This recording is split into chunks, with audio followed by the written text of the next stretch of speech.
And welcome back. Here now is your lunchtime sports. We begin with some news on cricket. Now chasing 160 to win, India were 114 for 2 this after 12 overs against the West Indies in the third T20 international being played at the Providence Stadium in Guyana. Surya Kumar Yadav was 64 not out at sports time. Now earlier the West Indies, they posted 159 for 5 after electing to bat. Jamaica's Brandon Kingtop scored with 42, hitting 5 fours and 1 6. Fellow Jamaican and captain Robin Powell, he also hammered 40 of just 19 balls with 1 4 and 3 sixes. Kyle Mayers also made 25 and Nicholas Paran 20. Kuldeep Yadav, well, he took 3 for 28 for the Indians. The West Indies are hunting an unbeatable 3-0 lead in the 5-match series.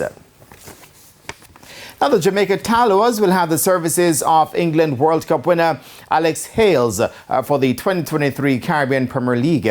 Now, he will replace Pakistan's Naveen ul Haq, who is no longer available. 34-year-old Hales has previous CPL experience as he played for the Now, although disappointed with their exit, Reggae Girls captain Khadija Bonnie Shaw says they don't want to lose sight of the history they created at the ongoing FIFA Women's World Cup in Australia and in New Zealand.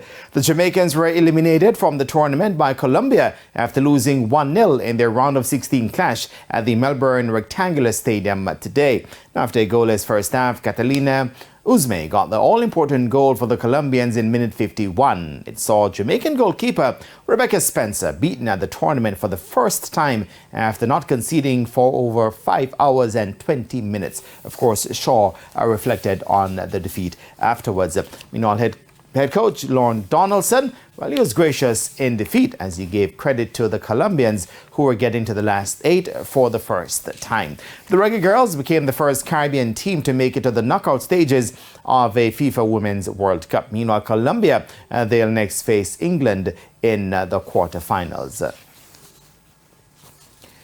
Jamaica's under-15 boys team will take on Mexico in a Group A top-of-the-table clash at the CONCACAF Championship this afternoon at the Estadio Panamericano in the Dominican Republic. Match time is 3 p.m.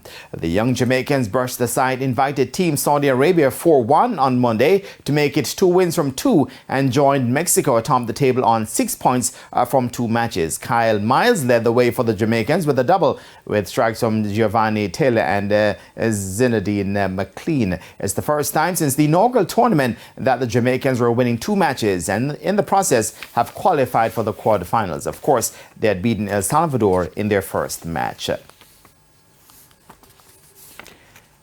Recent rule changes by the International Weightlifting Federation could impact the nation's weightlifters' chances of qualifying for the Paris 2024 Olympic Games. World governing body, the IAAF, has reduced the number of weight categories for competitions. And president of the Jamaica Weightlifting Federation, Dr. Mark Broomfield, well, he says this could impact the nation's chances of qualifying athletes for the sport. This at the Paris 2024 Games. Of course, the qualifying period for weightlifters for the Paris 2024 Olympics, now that ends next year, April. That is April 28. And that is it for your midday sports. And I am Jermaine Brown. Shane, back to you. Thanks, Jermaine. And that's the Midday News. I'm Shane Masters. Join us at 7 for Prime Time News. On behalf of the news, sports and production teams, have a good afternoon.